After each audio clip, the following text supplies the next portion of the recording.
AutoGen is an open source framework created by Microsoft that simplifies the creation of AI applications using multiple agents. Basically, AutoGen allows you to add agents to a chat room where they will then work together to solve complex problems. This can be done with or without the user's input. By assigning unique roles to the agents, you can easily create your very own digital workforce. In this video, we will set up AutoGen locally, and you will learn the fundamentals of creating your very first AutoGen applications. Setting up AutoGen locally is quite straightforward. All you need is to install Python 3.8 or greater. You also need to create an OpenAI API key, and you will need a code editor like VS Code. Open up a new folder in VS Code, and then open the integrated terminal by clicking on Terminal and then New Terminal. Before installing the AutoGen package, it is recommended to first create a virtual environment. This will ensure that all dependencies are installed for this project only and not globally on our machines. Creating a virtual environment is quite easy. Simply type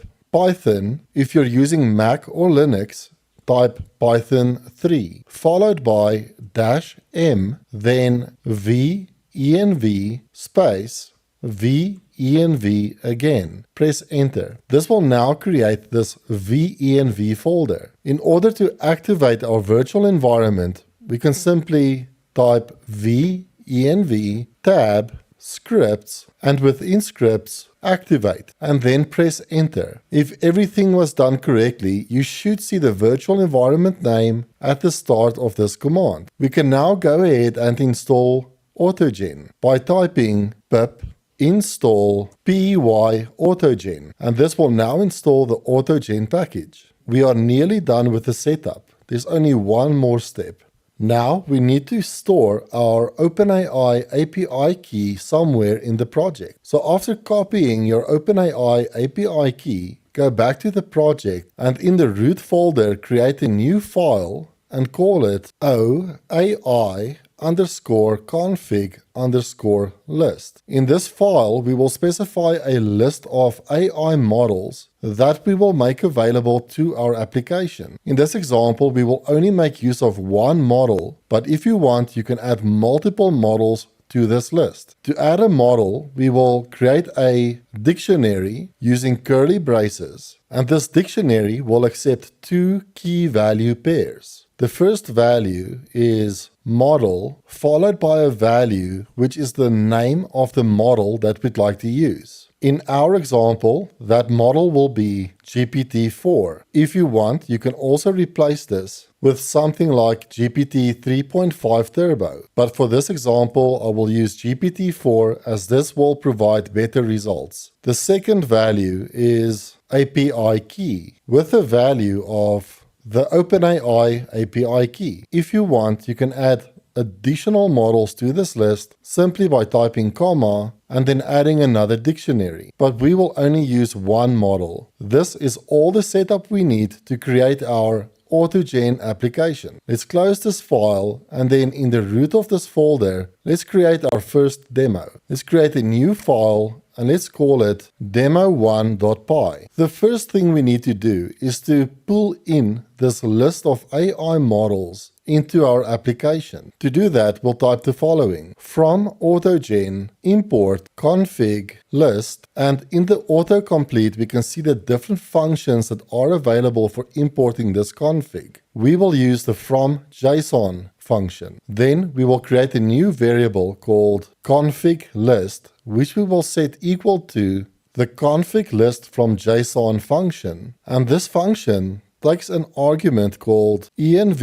or file, which we will set equal to the name of our config list file, which was OAI config list. Now, in order to create AutoGen applications, we need at least the following. First, we need a UserProxyAgent, and then second, we need at least one assistant agent. Let me explain what these are. The UserProxyAgent allows us, the users, to interact with our application. This agent is sort of the middleman between the user and the agents. and it plays quite an important role. The user proxy agent will receive input from the user and then pass that input to the agents. And depending on the responses from the agents, this proxy agent might ask the user for additional feedback. Another important note about proxy agents is that they are able to execute code on the user's behalf. So let's go ahead and create this proxy agent. From AutoGen, we will now also import the user proxy agent. And now we can create a new variable called UserProxy, but you are welcome to call this whatever you want. We will set this equal to the UserProxyAgent class, and this class takes in a couple of attributes. The first one being the name of this agent, which we'll call UserProxy, but you are welcome to call this agent whatever you want. Then we will specify another attribute called code_execution_config, and this argument takes a dictionary as input with a key value of work_dir, which we can give any value that we want. I'll just call it coding. As I mentioned earlier, these user proxy agents are able to execute code on the user's behalf. So in this demo, we'll actually ask our agent to write code for us, and the proxy agent will hand that coding instruction over to an assistant agent, which will then generate the code. That code will then be saved in a folder called coding, and the user proxy agent will then execute the code in that coding folder. So with that said, let's go ahead and create our coding agent. We can do that by creating an assistant agent. So from AutoGen, let's also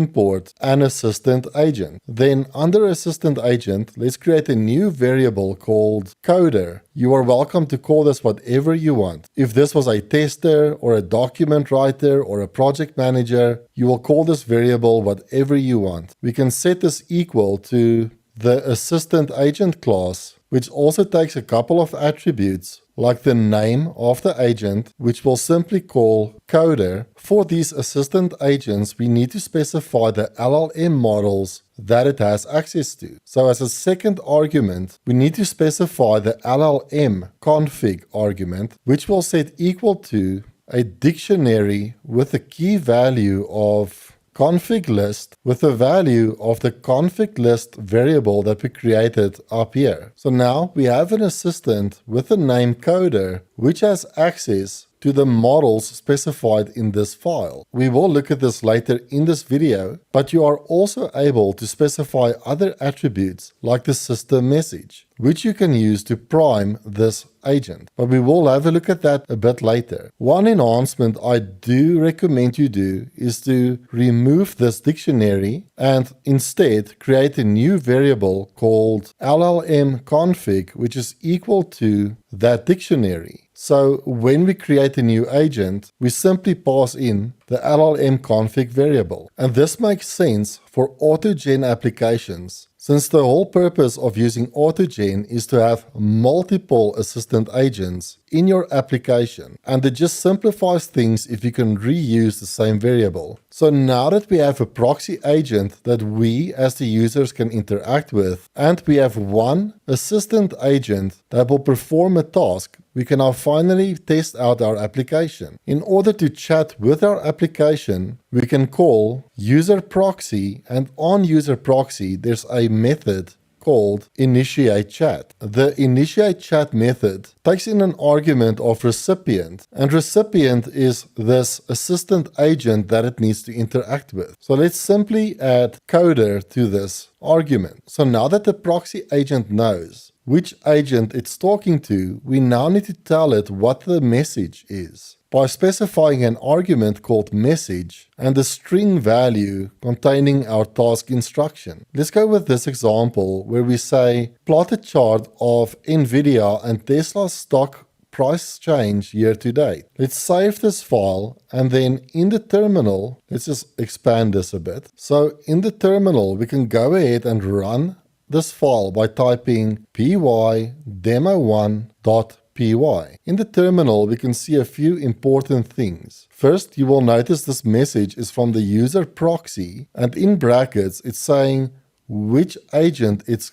talking to. And in this example, it's talking to the coder agent, and it's passing our instruction to the coder agent. After a few seconds, we can now see a message from the coder agent, and it is passing the message to the user proxy. And this is the message from the coder. Basically, it's saying that it will use these Python libraries to write the code to visualize this output. And we can also see the code that it's written. Also, at the bottom of the terminal, we now have an opportunity to change the solution or to provide feedback. Or we can type exit to just terminate this session. Alternatively, we can just press enter, and that will allow the agents to continue by themselves. So after pressing enter, we can see this message saying that no human input was received, and therefore the agents just kept going. The user proxy agent tried to execute the code generated by the coder agent. We can also see that the user proxy agent tried to execute the code, but the execution of the code failed. And the reason for the failure was no module named yFinance. So the coder then replied back to user proxy saying that in order for this code to work, we need to install a couple of dependencies. And it also tells us how to install those dependencies. So let's do that. We can simply copy this code. I'll open up a new terminal. I'll paste in that code and just run this. After installing these dependencies, I'll just go back to this terminal and let's just press enter. So now the user proxy is telling the coder that those packages have already been installed because we just installed them ourselves. And we can now see the coder responding to the user proxy saying, great, now that you have these modules installed, we can now proceed to execute this code. And it's giving us the code again. So what I'll do now is just press enter, and the user proxy agent just executed that code, and now we can see this graph being returned. What we can also see in our project folder is that within the coding folder, we can see the code that was generated by the coder agent. And if we expand this, we can see all the code, and this is the code that our user proxy agent executed. After closing the pop-up, we can see the user proxy telling the coder that the execution was successful.